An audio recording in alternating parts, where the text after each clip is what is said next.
Futebol de Verdade com António Tadeia.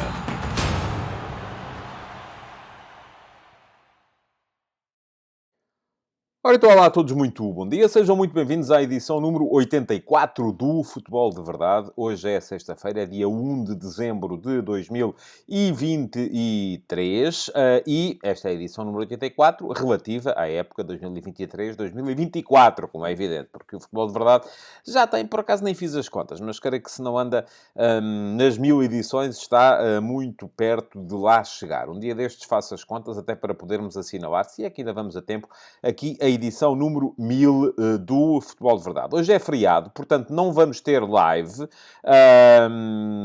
Decidi não fazer live nem hoje, dia 1, nem farei depois de hoje a 8 dias, dia 8 de dezembro, que também vai ser feriado. Portanto, a próxima live vai ser no próximo dia 15 de dezembro e não vou esconder que a decisão ficou um bocadinho relacionada com os baixos números de espectadores presentes nas últimas lives. E deixem-me só dizer a este propósito duas coisas que eu acho que merecem a pena ser ditas. A primeira é agradecer-vos o facto de termos triplicado o número de perguntas que foram colocadas na edição de ontem do Futebol de Verdade em relação aos números que são habituais.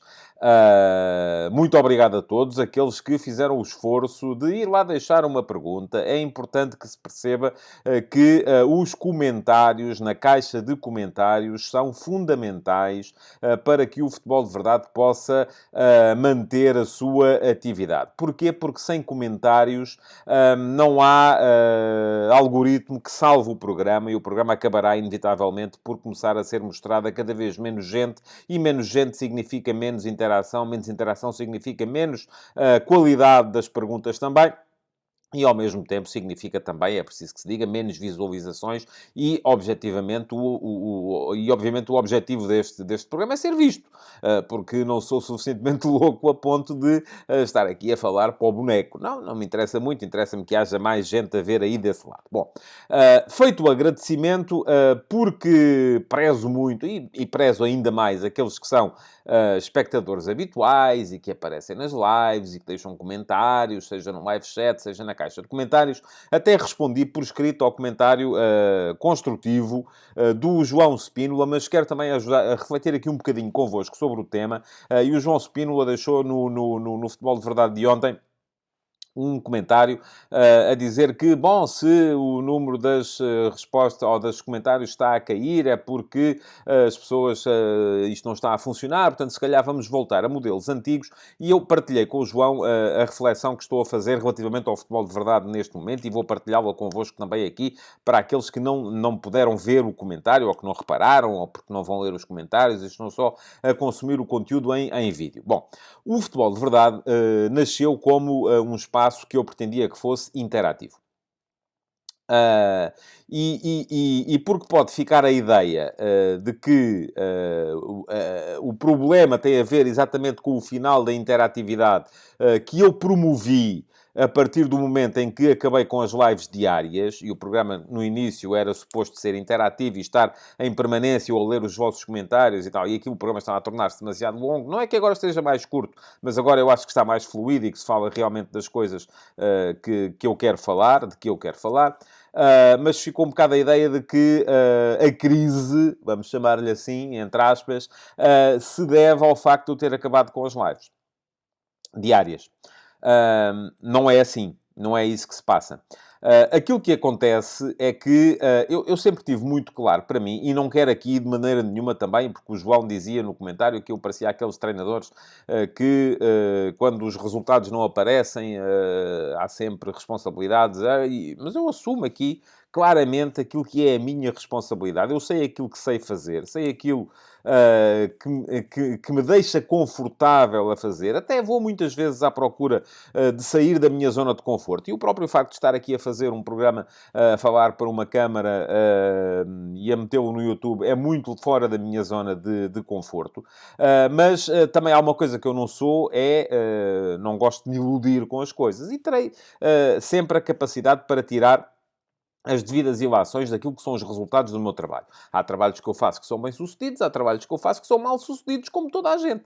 E se eu um dia tiver que chegar à conclusão que o futebol de verdade não funciona nestes moldes, nos moldes de estar aberto ao grande público, tirarei essa conclusão imediatamente. Mas deixem-me só fazer aqui um breve histórico da coisa.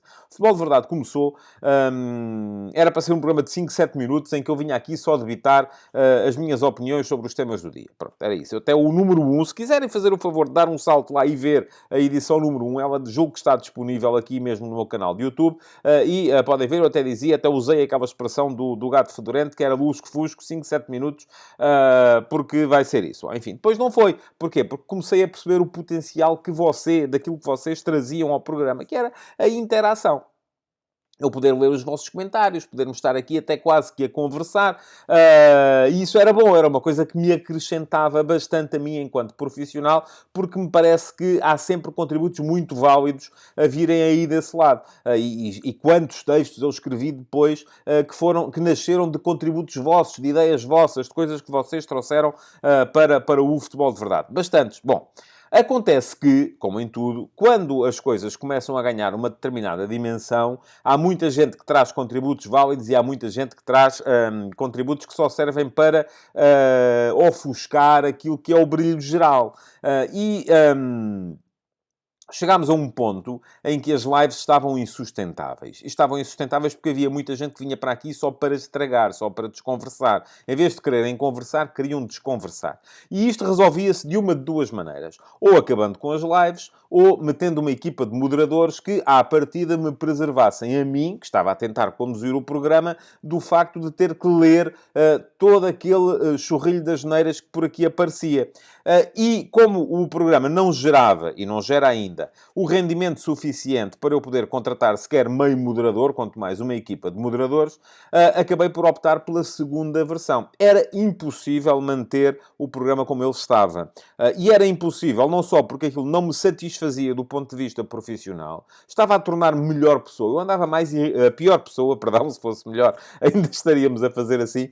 Eu andava irritadiço, porque estava constantemente a ser sujeito a contradições e não conseguia explicar sequer as ideias que queria trazer para o programa. Porquê? Porque estava constantemente a responder a tentativas de desconversar que vinham de alguns de vocês, poucos, que eu, inclusive, chegava a bloquear, mas eles depois apareciam com a identidade de Google, e apareciam e continuavam a desconversar. E o programa era sempre isto. Era eu a tentar fugir das armadilhas e daquilo a que, inclusive, no meu servidor de Discord, as pessoas já chamavam as cascas de banana, mas não conseguia.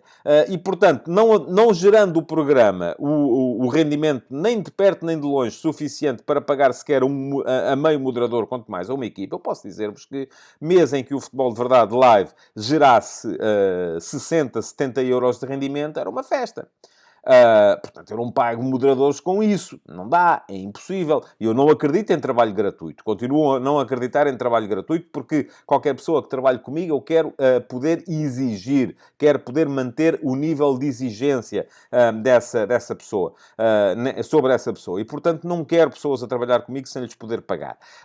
E, visto isto, a opção que eu tomei, como o programa não gerava rendimento para pagar a moderadores, foi acabar com as lives, reduzi-las a uma vez por semana, porque gosto de manter o contacto convosco, mas acabar com as lives diárias. E eu acho que o programa melhorou muito. Embora sinta a falta do contacto com o público, como é evidente, porque a ideia... Não foi a ideia original, mas foi a ideia foi para aí que o programa evoluiu, era a de manter o contacto com o público. Assim sendo, acho que o programa melhorou muito e vou dizer-vos também que, apesar do número de visualizações não ter aumentado, que não aumentou, o rendimento manteve-se estável e até cresceu ligeiramente. E isto aqui é tudo muito aberto, isto é tudo transparente, toda a gente sabe aquilo que eu sei, não tenho problemas nenhuns em partilhar estes dados convosco. Mas acho que o programa melhorou, de facto. E isso para mim começa a ser o suficiente. Começou por ser o suficiente. E porquê é que, apesar de as visualizações não terem crescido, aumentou o rendimento? Porque o rendimento no YouTube, para quem não sabe, vem da publicidade que vocês fazem o favor de ver quando começam a ver o programa.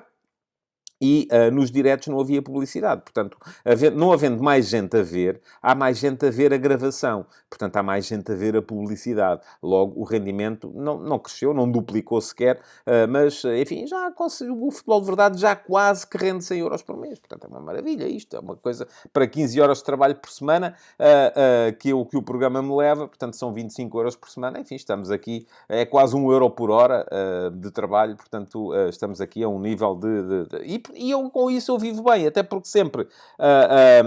quer dizer, não vivo bem com os 100 euros por mês, como é evidente, mas vivo bem com essa ideia, porque eu sempre olhei para o futebol de verdade também como um esforço de marketização, como um esforço de divulgar o meu trabalho. Por isso é que vocês levam sempre aqui com o linkzinho, não é? Para irem ler o texto ao Substack. Depois há pessoas que tomam contacto com o meu trabalho por aqui e acabam por ir dar um salto ao meu Substack, em tadeia.substack.com, fazem a subscrição, nem que seja gratuita, mas alguns até fazem a subscrição premium, e é daí, de facto, é por aí que eu justifico o esforço das tais 15 horas de trabalho para manter o futebol de verdade a funcionar. Agora, há duas coisas também que é importante percebermos. A primeira é que eu não sou suficientemente idiota a ponto de manter um determinado formato num programa que não resulta. Se eu começo a ver que isto é suposto pedir-vos que venham daí perguntas, mas elas não vêm, as pessoas não estão motivadas para isso, a culpa não é das pessoas, é minha. Sou eu que estou a fazer a coisa mal. Portanto, rapidamente passarei a fazer de outra maneira. Está definido que o futebol de verdade vai continuar nestes moldes até ao final desta época futebolística. Na nova época farei a análise daquilo que é o meu contributo, daquilo que é a interação que isso provoca em vós, e na próxima época tomarei as decisões que tiver que tomar a esse nível. A segunda é que a responsabilidade é sempre minha. Sempre. Nunca é vossa. Vocês aqui são o público. Vocês aqui são quem beneficia do serviço. E eu não posso obrigar ninguém a querer uma coisa que as pessoas não querem. Eu sempre tive muito claro para mim que não, a não ser que eu viesse para aqui e fizesse como aquele comentador brasileiro, o Craque Neto, que se vestiu de sogra do Vítor Pereira, e isso gera imediatamente, viraliza e torna... Isto nunca vai ser um espaço absolutamente viral. Nunca vamos ter aqui milhões de visualizações. Não dá. A comunidade leva tempo a crescer. Agora, também saberei tirar as minhas ilações se perceber que esta comunidade que aqui está e que é super fiel, e que já é muito comum à comunidade que eu tenho no meu servidor de Discord, à comunidade que está no meu Substack, se ouvir que chegámos aqui ao nosso princípio de Peter, que já não vamos crescer mais, então aí também poderemos ter que tomar as devidas ilações. Bom, isto tudo para servir de introito àquilo que eu tinha prometido hoje, que era vir aqui revelar os nomes dos vencedores do giveaway mensal das 5 subscrições premium do meu Substack, que eu tinha prometido oferecer àqueles que durante o mês de novembro fizessem mais partilhas dos conteúdos do meu Substack. Teriam direito a um mês de subscrição premium sem pagar rigorosamente nada. Fui há bocadinho ver, tal como prometi, quem eram e não houve partilhas. Portanto, eu reparei que houve um crescimento das partilhas no Facebook, que houve um crescimento dos retweets no Twitter, mas volto a explicar. Isso estava bem claro lá no texto, e vou deixar aqui o texto, mais uma vez, o link para vocês poderem perceber a lógica do giveaway. Eu estou a fugir das redes sociais. Cada vez mais. Cada vez mais eu quero menos conversa com as redes sociais. O meu Facebook tem 77 mil e qualquer coisa seguidores, e há para aí 300 pessoas que veem as publicações. Porquê? Porque o Facebook esconde as publicações que têm links. E eu no Facebook não faço a minha vida é no Substack. No Twitter eu tenho 18 mil ou 17 mil e qualquer coisa seguidores, e os meus tweets geralmente têm 90 pessoas a ver, 100 pessoas a ver. Porquê? Porque o Twitter esconde as publicações. Portanto, meus amigos, aquilo que eu quero, e o objetivo que foi bem claro no lançamento deste giveaway, não é que façam retweet dos meus tweets, não é que façam partilhas dos meus posts de Facebook, não é que façam, nem sei como é que isso, não é que façam partilhas das minhas stories de Instagram, não. É que façam partilhas das minhas publicações no Substack. Até porque é aí que eu consigo controlar. Portanto, vamos fazer uma segunda tentativa. Durante o mês de novembro não há oferta de subscrições premium do meu Substack para ninguém, porque não houve partilhas das minhas publicações no Substack. O que é que eu pretendo? É muito simples. É que, quando recebem os textos no vosso e-mail, façam um repost desses textos no vosso Twitter, no vosso Facebook, enfim, seja onde for, porque é só assim que a comunidade pode crescer, e a comunidade precisa de crescer, porque neste momento somos quase 5.600 subscritores premium, perdão, isso era bom, era. Somos quase 5.600 subscritores gratuitos, destes há cerca de 3, 4% que se tornam subscritores premium, e esta comunidade tem que crescer para o esforço continuar a ser justificado dentro da minha distribuição de horas de trabalho. Portanto, vamos manter o giveaway para o mês de dezembro. Volto a dizer, aquilo que eu pretendo, ou melhor, aquilo que eu vou premiar, não é que façam partilhas dos meus posts de Facebook, não é que façam retweets dos meus tweets, não é que façam partilhas dos meus posts de Instagram, é pura e simplesmente que vão a tadeia.substack.com e os textos de que vocês gostarem, que acharem que os vossos amigos podem gostar de ler, façam então aí sim retweet, ou façam um tweet com esses textos, façam uma partilha de Facebook desses textos, e porque é assim que podemos trazer gente nova para esta comunidade que bem precisa, diga-se de passagem. Bom, o introito hoje foi mais comprido do que é costume, mas vamos ter na mesma, aqui hoje, duas coisas.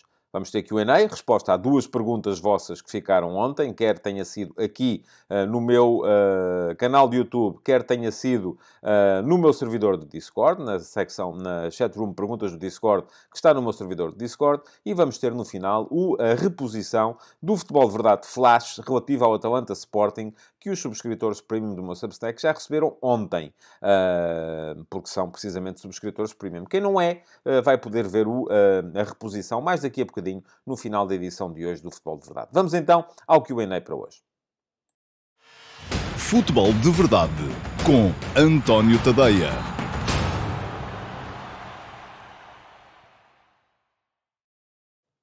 Ora, vamos começar então com o Q&A. Temos hoje duas perguntas para responder. São perguntas que eu selecionei. Uma delas, aqui mesmo da caixa de comentários dos programas de ontem. E ontem houve 3 possibilidades para comentarem no Futebol de Verdade, aqui no meu canal do YouTube. E volto a dizer, houve excelentes perguntas e muitas perguntas. Se calhar vou conseguir recuperar algumas destas que lá ficaram para futuras edições do Q&A. A outra vem da chatroom Perguntas do Discord, do meu servidor de Discord, ao qual acedem os subscritores premium do meu Substack em tadeia.substack.com. Ora, a primeira pergunta, que já está aí à vossa frente, é a pergunta que ficou aqui no meu canal de YouTube, e eu selecionei uma das muitas que lá estavam, é do João Pico. Muito obrigado, João, pela sua pergunta. E o João pergunta o seguinte: o que acha das mexidas, ou falta delas, de Roger Schmidt? Sinto que ele não tem capacidade de tomar decisões a meio dos jogos. Por exemplo, neste jogo do Inter, não optar por colocar o Coxo no meio-campo a 3, com Florentino e Neves para reforçar o core, e retirar alguém da defesa para jogar a 3. Ou até retirar alguém da linha da frente e jogar apenas com 2 na frente desta linha de meio-campo. Este é o calcanhar de Aquiles de Roger Schmidt. Muito obrigado, João, pela sua questão. E volto a dizer-vos que quem quiser pode deixar perguntas na caixa de comentários, não é aqui no live chat, é na caixa de comentários do programa. Se quiserem, podem também aproveitar para se inscrever no meu canal e podem fazê-lo aqui. Basta clicar em cima do botão que diz inscreve-te aqui e aproveito também para vos sugerir que cliquem em cima do sino e dessa forma ativem as notificações para serem avisados sempre que houver novos conteúdos no meu canal de YouTube. Bom, para responder à pergunta muito concretamente do João. Eu acho que tem havido, e esta semana identifiquei, e houve outro de vós também que falou nisso, identifiquei o facto de ter havido algum atraso nas mexidas, não só por parte do Roger Schmidt no jogo do Benfica contra o Inter, como por parte do Sérgio Conceição no jogo do Futebol Clube do Porto contra o Barça. E eu, a este respeito, lembro sempre aquilo que é uma frase, e aliás a próxima pergunta também vai falar um bocado, também vou falar um bocado sobre isso, que é a frase do Bobby Robson, que dizia: então, mas se eu escolhi os melhores 11, por que razão é que eu vou estar a mudar, não é? Bom, mas às vezes os jogos trazem-nos a necessidade de mudança. Mas aqui, porque vamos falar mais sobre isso a seguir, na segunda pergunta, vou tentar explicar um bocado melhor a questão Roger Schmidt.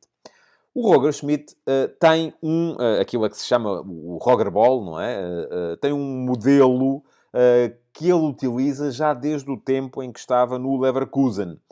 E nunca abdicou dele. a forma de jogar das equipas do Roger Schmidt tem sido quase sempre idêntica, e quando falo em forma de jogar idêntica, não me centro apenas na disposição tática, no 4-2-3-1, que é, hoje em dia, no Benfica, o 4-2-3-1, obedece aos mesmos princípios que obedecia ao 4-2-3-1 do PSV Eindhoven, que obedecia aos mesmos princípios que obedecia ao 4-2-3-1 do Leverkusen. Portanto, a ideia não é só a disposição tática que se mantém, são também os princípios que são os mesmos. A tal tentativa de concentração de muita gente no lado da bola. Portanto, há 3 ou 4 princípios que são idênticos. Laterais projetados, saída a 4, através dos 2 centrais e dos 2 médios muito posicionais, que aqui houve uma ligeira nuance.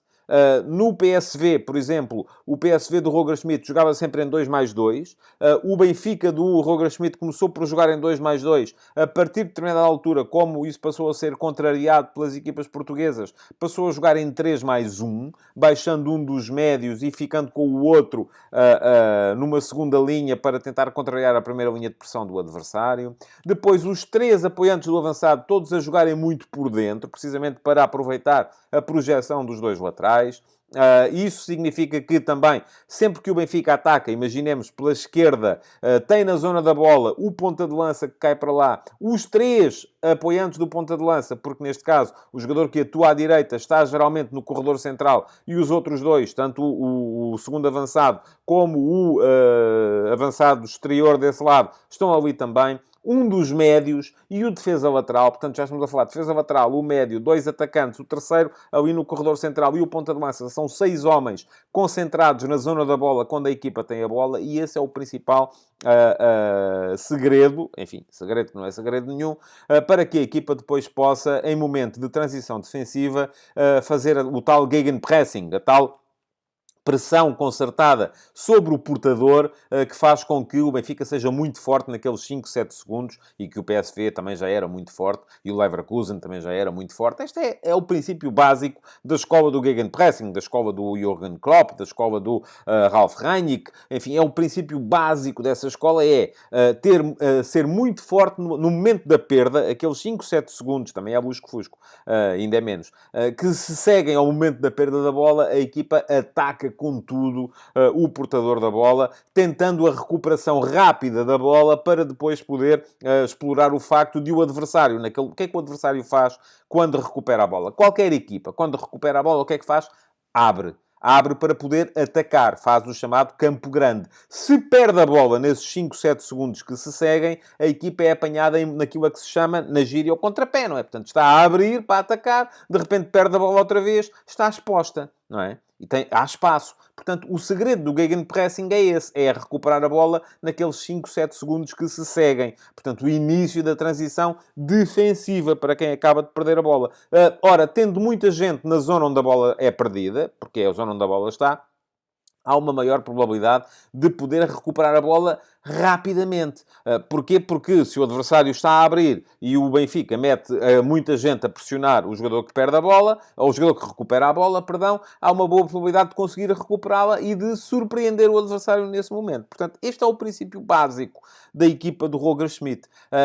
E isto tem muito que ver também depois com a disposição tática. Lá está, acabei de vos dizer, o lateral projetado, os avançados, os três homens que apoiam o ponta de lança a jogarem por dentro, mas a bascularem para o lado onde está a bola. Se a equipa está à esquerda, os 3 homens basculam para a esquerda. Se a equipa está à direita, os 3 basculam para a direita. Quem dá largura é o defesa lateral. Portanto, há sempre 1+3, mais 1, mais 2. Está toda a gente ali. E isto tem sido contrariado. E tem sido contrariado porquê? Vamos lá ver. O que é que mudou no Benfica? Além de ter mudado os adversários, passaram a ter uma percepção mais clara daquilo que o Benfica fazia, e nesse aspecto os treinadores portugueses são fortes, porque há uma capacidade de adaptação grande àquilo que é o futebol dos grandes. Mudaram também algumas características dos jogadores do Benfica. Se formos a ver, o Benfica, na época passada, tinha o Gonçalo Ramos, que é um avançado que pressiona bem e bastante. Está a recuperar essa capacidade de pressão com o Tenkstedt, que depois não dá outras coisas.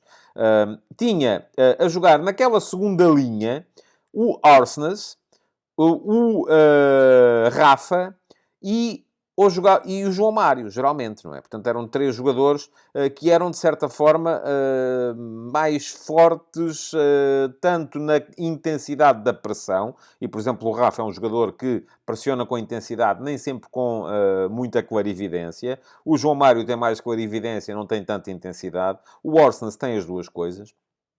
E tinha como dupla de médios Florentino e Enzo Fernandes, isto no início da época passada. Eram 2, 3, 4, 5, 6 jogadores muito fortes naquele momento. Ora, neste momento, não havendo Gonçalo Ramos, enfim, havendo Tengsted, eu acho que no momento defensivo a equipa não fica a perder depois no momento ofensivo, mas Tengsted tem estado bem nos últimos jogos, é preciso que se diga isso. Orsnes não está ali, está a jogar mais atrás, como lateral, o que quer dizer que se a bola é perdida no lado esquerdo, o Morato não subindo tanto não está lá para pressionar. Se é perdido no lado direito, está lá o Orsnes para pressionar, é bom, é melhor nesse aspecto, mas se a equipa adversária consegue virar o lado do jogo é um problema. O Rafa continua por lá, o João Mário continua por lá, mas há uma perda de capacidade do Benfica neste primeiro momento de pressão. E depois, sobretudo, aquilo que me parece é que este plantel do Benfica deste ano implica uma série de... Por exemplo, Coxo é um jogador que, sendo igualmente sendo tão forte como era o Enzo Fernandes, por exemplo, no passe progressivo, na capacidade para, de trás, meter a bola com vantagem na frente, ganhar metros com um passe de risco, não é um jogador tão forte como era o Enzo Fernandes no momento defensivo. Como é que o Benfica tem contrariado isso? Aliás, Coxo neste momento nem está a jogar. Tem contrariado jogando com Florentino e João Neves. Mas aí a equipa perde capacidade no tal passe progressivo. Perde capacidade para surpreender em início de transição ofensiva. Perde capacidade no momento atacante do jogo. E aquilo que me parece é que devia ter havido já uma ligeira adaptação daquilo que é o modelo, o tal Roger Ball, às características dos novos jogadores. Porquê? Porque Di Maria, sendo um jogador que oferece muito no momento ofensivo do jogo, não é um jogador que seja capaz de fazer as mesmas coisas que fazia o Orsnes a jogar naquela posição. Porque muitas vezes era ele que jogava por ali, às vezes jogava o Neres, mas a equipa do Benfica, com o decurso da época, começou por ter Neres ali, mas depois passou a ter Orsnes ali, não deixou de ter João Mário, muitas vezes jogava com Orsnes, João Mário e Rafa, naquela segunda linha. Ora, é diferente jogar com Orsnes, João Mário e Rafa, ou jogar com Di Maria, Rafa e João Mário. Há aqui uma diferença evidente, que é a troca do Orsnes pelo Di Maria naquela zona do campo. E isto leva a que o Benfica muitas vezes seja apanho, porque Di Maria poucas vezes baixa, e eu volto a dizer aquilo que já escrevi aqui há dias.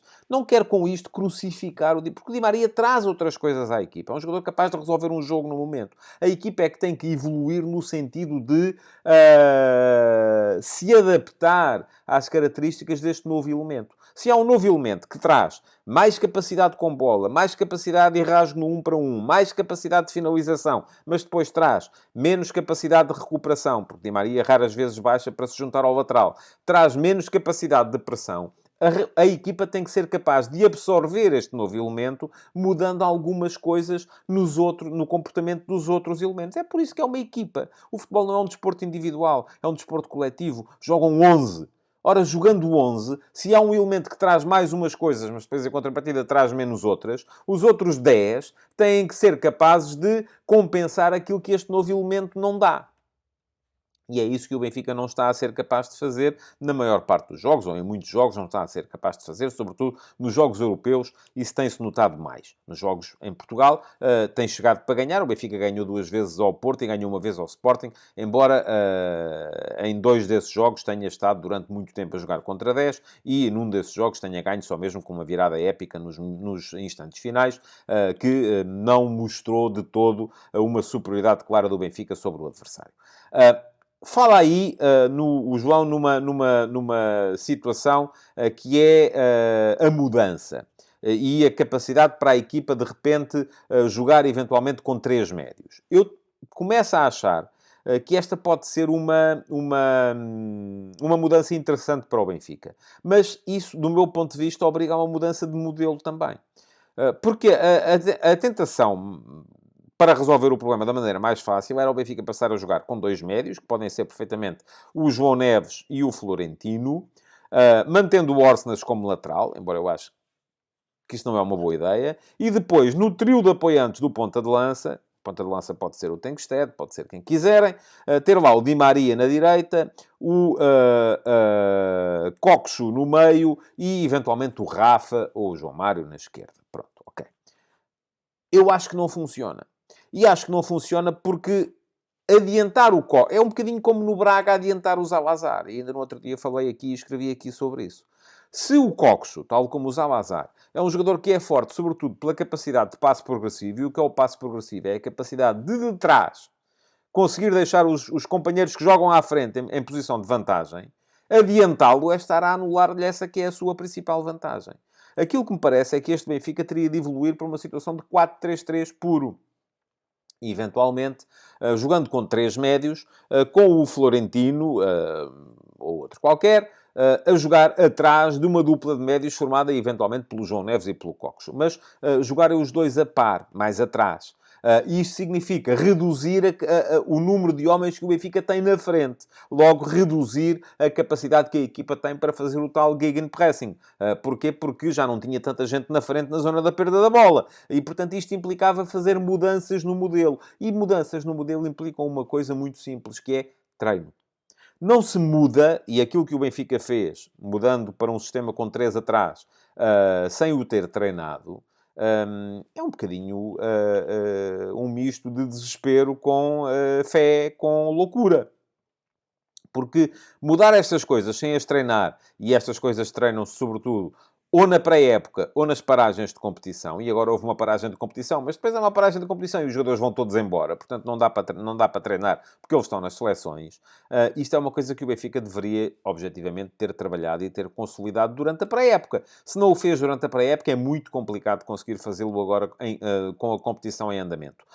E parece-me complicado, de repente, inventar aqui um novo modelo, se ele não tiver sido trabalhado na pré-época. E não sei se foi, se não foi, mas suspeito que não deve ter sido, porque, lá está, há 10 anos que o Roger Schmidt joga da mesma maneira. Não é agora assim de repente que vai estar disponível para criar uma nova maneira de jogar. Portanto, aquilo que me parece a mim é que, em termos ideais, este grupo de jogadores do Benfica adapta-se pior à ideia de jogo do Roger Schmidt do que se adaptava ao grupo de jogadores do ano passado. Logo, das duas, uma. Ou deviam ter sido contratados outros jogadores que se adaptassem melhor. E aqui, por exemplo, o Coxo não é o substituto ideal para Enzo Fernandes, porque no momento defensivo não dá as mesmas coisas, embora possa dar no momento ofensivo. Di Maria não é o substituto ideal para aquela posição, ou, enfim, para o encaixar deveria ser necessário criar uma nova maneira de jogar, ou um novo modelo. Porque encaixa mal, porque o modelo Roger Schmidt não encaixa com um jogador das características de Di Maria. E, portanto, isso devia ter sido pensado na pré-época. Agora, a mim parece-me, francamente, que não é o melhor momento. O Benfica na Liga dos Campeões já claudicou. Vamos a ver se consegue ainda o apuramento para a Liga Europa. A época não está perdida, longe disso. O Benfica está em primeiro lugar no campeonato, portanto não me parece que seja problemático. E sendo campeão, a época será sempre um sucesso. Mas parece-me que houve aqui um bocadinho uma dificuldade de encaixe entre aquilo que são as ideias do treinador e aquilo que são os jogadores contratados e aquilo que é o futebol que a equipa está a tentar pôr em prática. Bom, muito obrigado, João, pela sua pergunta. Temos mais uma pergunta para responder, que é a pergunta que vem do Discord. E a pergunta do Discord que eu seleciono de hoje é esta que aí está, do Josias Martins Cardoso. Tem muito a ver com isto de que estamos aqui a falar neste momento. E o Josias perguntou o seguinte: Bom dia, António. As substituições no futebol fazem parte de um determinismo tradicional ou devem ser utilizadas se realmente forem necessárias? Nas suas análises dos últimos jogos das Champions de Porto e Benfica, considerou que as substituições efetuadas por Sérgio Conceição e Roger Schmidt foram tardias. E em relação ao alemão, essa crítica já é recorrente pelo público em geral. Comparando factos e não realidades, no último City-Liverpool, Guardiola não fez substituições. Sendo assim, o facto de os treinadores não fazerem substituições ou demorarem a fazê-las não pode ter a ver com o facto de acharem que elas não vão melhorar a performance das equipas. Às vezes não se muda só por mudar. Obrigado. Obrigado, Josias. e eu é que, culpa minha, baralhei aqui um bocadinho, comecei a responder à pergunta do Josias na pergunta do João, mas elas estavam muito relacionadas, uma com a outra. Para deixarem perguntas no meu servidor de Discord, têm primeiro que ser capazes de aceder ao meu servidor de Discord. E o acesso ao meu servidor de Discord está limitado aos subscritores premium do meu Substack, tadeia.substack.com. Depois, nos textos para subscritores premium, aparece lá sempre um botão de acesso ao Discord. E para fazer a subscrição, fica aqui o link para poderem lá entrar e fazerem a subscrição premium. Custa-vos 5€ por mês e têm acesso a muito mais coisas do que ao servidor de Discord. E como o programa já vai longo, não vou explicá-las aqui hoje. Vou responder à pergunta do Josias.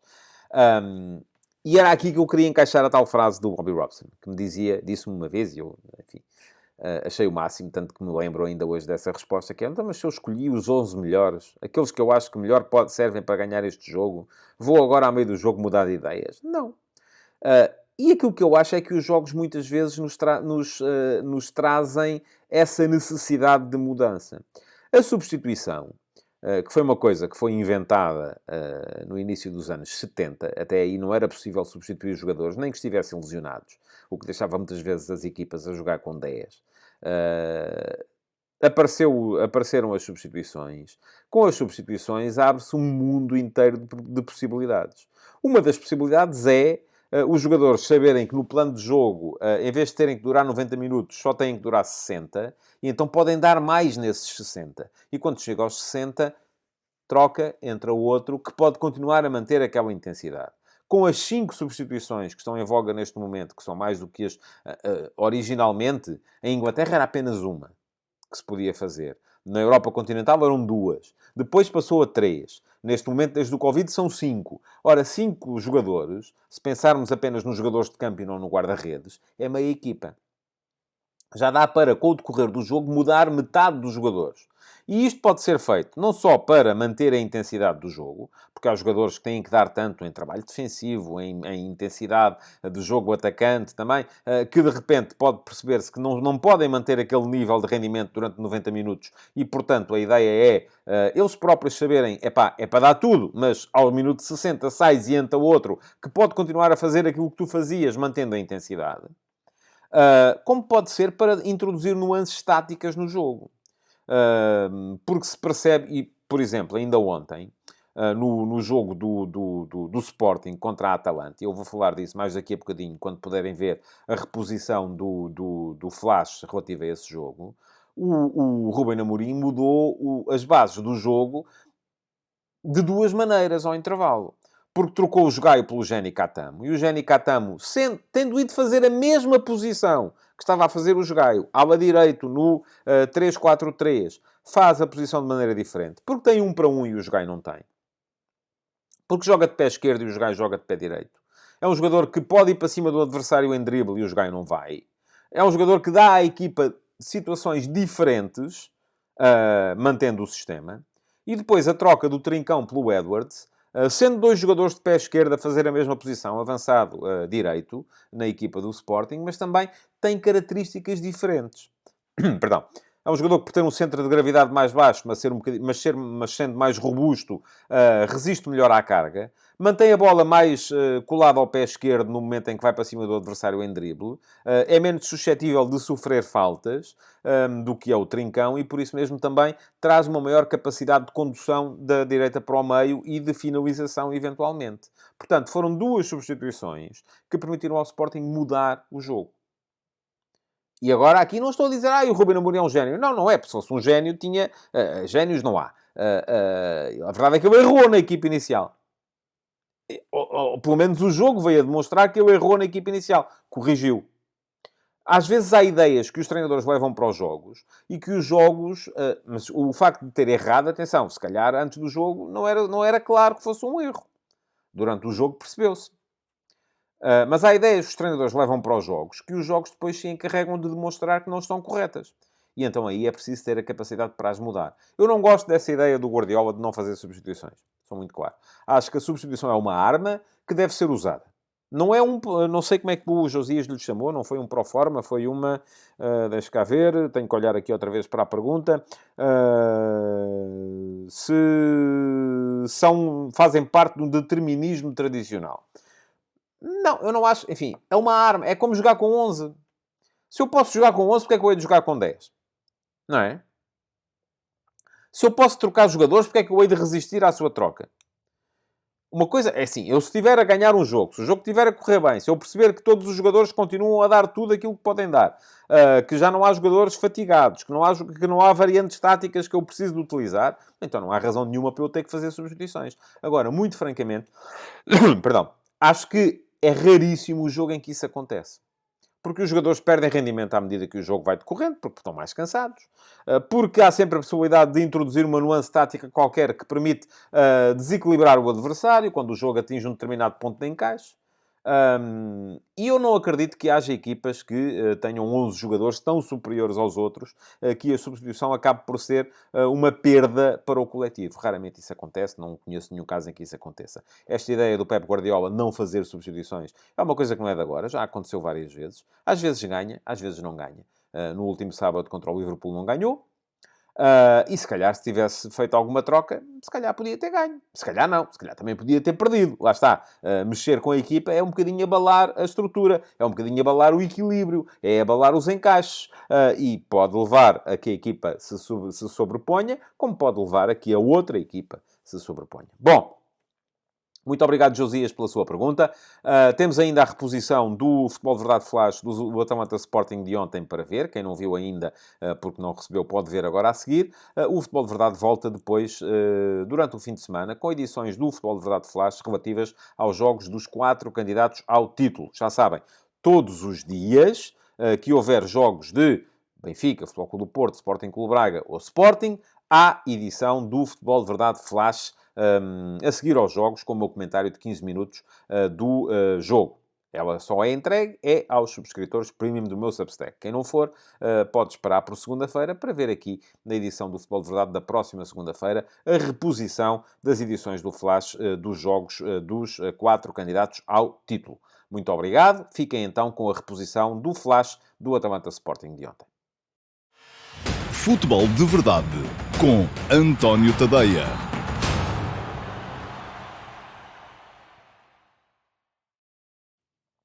Olá a todos e sejam muito bem-vindos ao Futebol de Verdade Flash para o Atalanta 1, Sporting 1.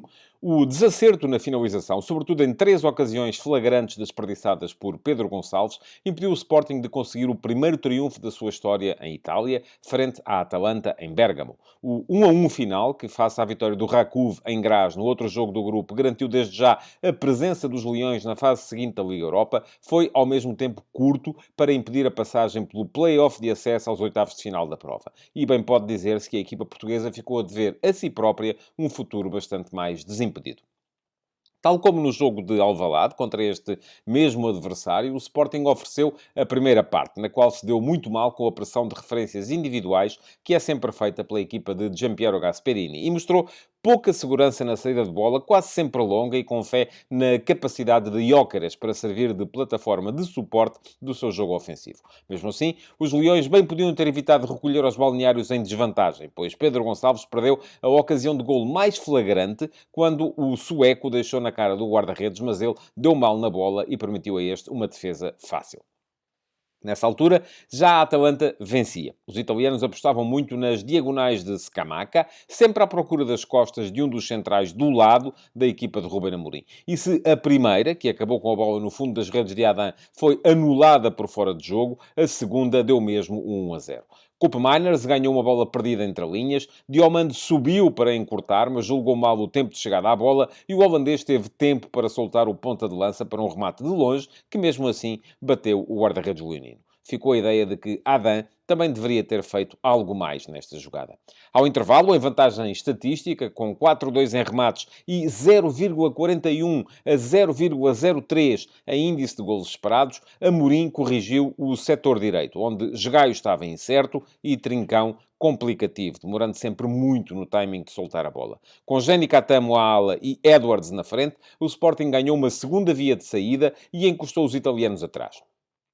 O inglês, na primeira jogada do moçambicano, logo aos 47 minutos, ainda bateu Musso, mas viu Jim City evitar que a bola seguisse para as redes. Mas é certo que depois de Scamacca ter perdido 2-0, no lance em que Ederson tinha ganho muito bem as costas de Gonçalo Inácio, Edwards fez mesmo o empate após combinação com Gyökeres, concluída com um remate, imaginem, de pé direito. Faltava mais de meia hora, tempo mais do que suficiente para o Sporting ainda fazer o golo que lhe permitiria entrar na última jornada em condições de lutar pela liderança do grupo. Só que Pedro Gonçalves estava em dia não em termos de finalização. Aos 66 minutos, depois de receber de Edwards, fez a bola bater nos 2 postes da baliza de Musso, sem que ela ressaltasse para as redes. E 5 minutos depois, isolado por Morita, desviou a bola do guarda-redes, mas viu-a passar ao lado do poste mais distante. O Sporting acabou com superioridade na posse de bola, 57-43, nos remates, 10-6, e no índice de golos esperados, 1,49 contra 0,69. Mas não matou o borrego. Continua sem ganhar a Itália e terá o mês de fevereiro mais agitado, com a necessidade de defrontar uma das equipas relegadas da Liga dos Campeões antes de poder entrar nos oitavos de final da Liga Europa.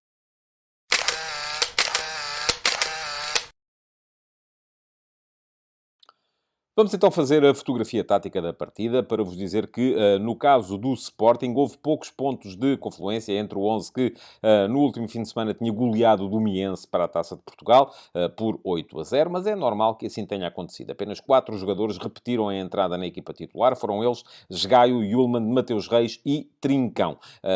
Em relação à equipa que verdadeiramente faz sentido, com a qual verdadeiramente faz sentido comparar, que é a equipa que jogou o derby contra o Benfica, na Luz, na última jornada de campeonato, já há algum tempo, é verdade, houve 2 alterações operadas por Ruben Amorim. Saíram Coates e Edwards, o central, creio eu que para testar novas soluções quanto ao inglês, porque teve um acidente de viação ontem e por isso mesmo acabou por ser preservado no início da partida, e entraram Santos Justo e Trincão. Quis isto dizer que o Sporting apareceu com Adana na baliza, depois tripla de centrais com Santos Justo a jogar a partir da direita, Inácio a partir da esquerda e Diomande no lugar que costuma ser de Coates, ao meio.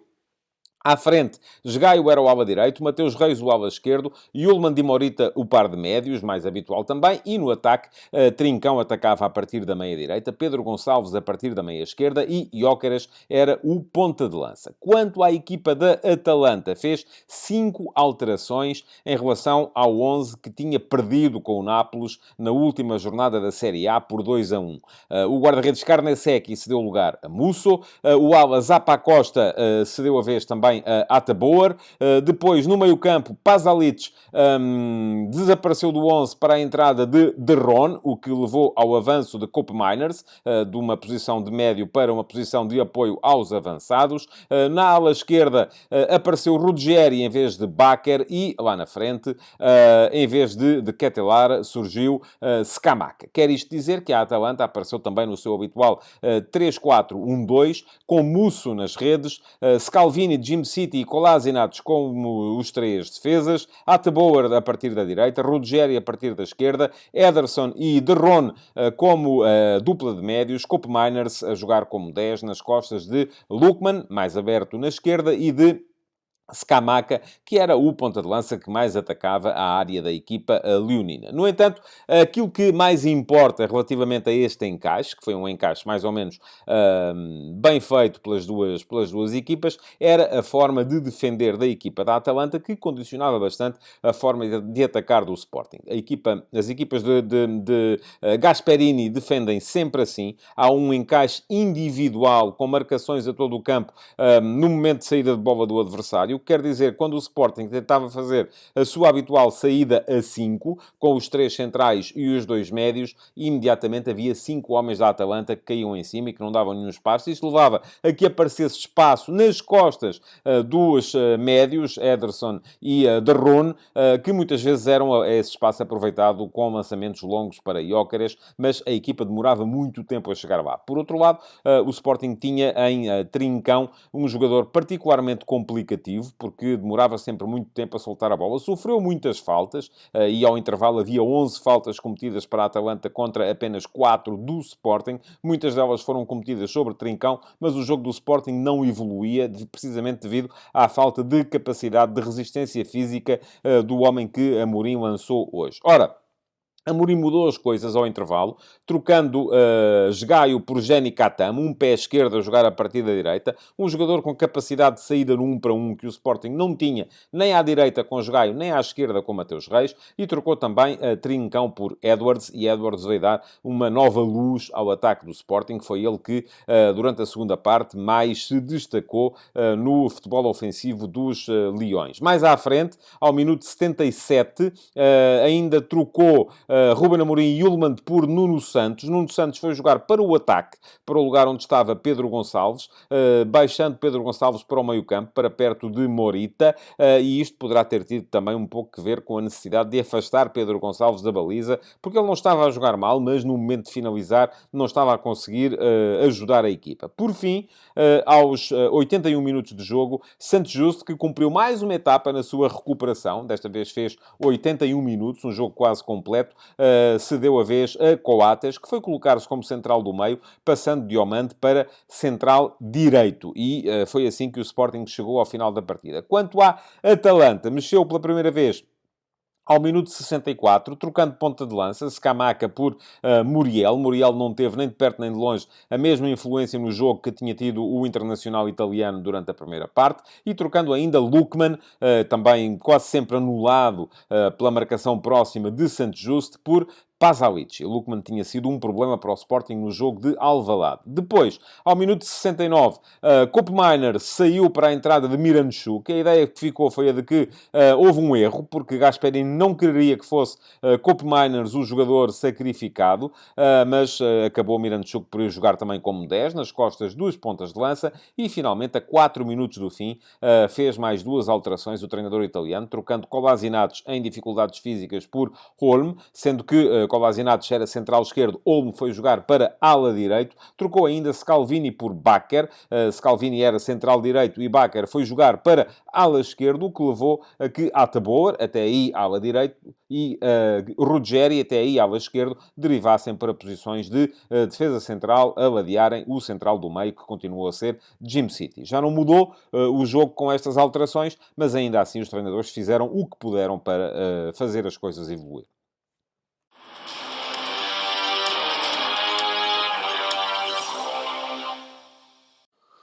Houve algumas boas exibições na equipa do Sporting e, acima de todas, a de Marcos Edwards, que jogou apenas a segunda parte e mudou por completo a forma de jogar da equipa de Ruben Amorim. Até aí tinha estado bem Gyökeres, quase sempre muito sozinho, no entanto, com a equipa muito atrás, mas a conseguir ainda assim aguentar a bola e a dar situações de finalização aos companheiros. Foi do pé dele que saiu a primeira grande oportunidade dos Leões, perdida por Pedro Gonçalves, e foi também numa combinação com ele que Edwards fez o gol do empate. Não desgostei nada de Yulman, fez uma boa partida, sempre muito ativo, sempre a promover muito a circulação da bola. Morita, mais desaparecido durante parte do jogo, mas cresceu com o jogo, ao contrário do Yulman, que foi caindo, creio eu, que do ponto de vista até físico, e esteve bem também Santos Justo, na forma como se opôs a Lookman, na tripla de defesa da equipa do Sporting. Quanto aos aspectos negativos, acho que Adam podia ter feito mais no lance do golo de Scamacca.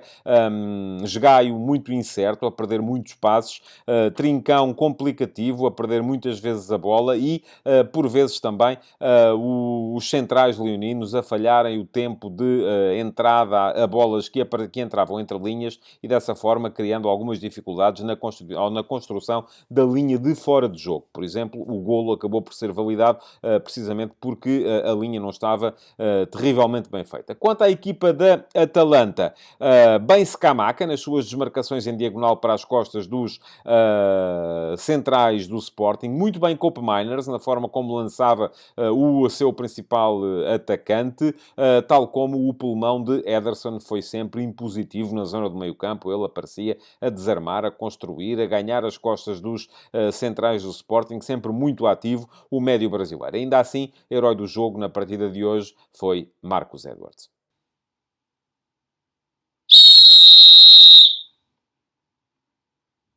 Foi boa a arbitragem do inglês Michael Oliver, o juiz designado pela UEFA para esta partida, sempre com um critério muito largo, não se lhe viu aquela tendência para apitar demasiado, antes pelo contrário, julgava quase sempre como regulares os lances de contacto, que não eram de facto faltosos, e isso deu alguma fluidez e algum ritmo ao jogo. Gosto deste tipo de arbitragens. Não tenho a certeza que tenha estado sempre bem nos lances de cartão amarelo, mas também, na verdade, não tenho nenhum lance para apresentar para vir aqui apontar alguma inconsistência. É verdade que mostrava em algumas situações, noutras não mostrava, mas acabou por não ser por ele, com certeza, que o jogo acabou empatado. Não fez pender o jogo nem para um lado nem para o outro, deixou jogar e é isso que se pede quase sempre a um árbitro num jogo europeu. Portanto, bem o inglês Michael Oliver.